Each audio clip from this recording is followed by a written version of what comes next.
कवी असण्याचा लाभ. मी मराठी असतो तर त्यांनी नाकारलं असतं मला घर त्यांच्या सुरक्षित राज्यात.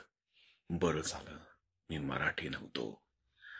मी मुसलमान असतो तर झालो असतो धनी, संशयाचा बंद असत्या सर्व वेशी त्यांच्या वस्तीच्या. बरं झालं मी मुसलमान नाही. मी दलित असतो तर मला ठेवण्यात आलं असतं वेशी बाहेर. बरं झालं मी दलित नाही. मी बाई असतो तर त्यांना विटाळ झाला असता माझा. बरं झालं मी बाई नाही. ओळख देख नसलेला विचारतो मला माझा नाव गाव धर्म बिर्म पत्ता इत्यादी इत्यादी इत्यादी. तेव्हा मी माझ्या घराच्या कपाळावर लावलेली पाटी दाखवतो त्यांना. त्यावर माझ्या मायभाषेत लिहिलेलं आहे, कवी सायमन मार्टिन.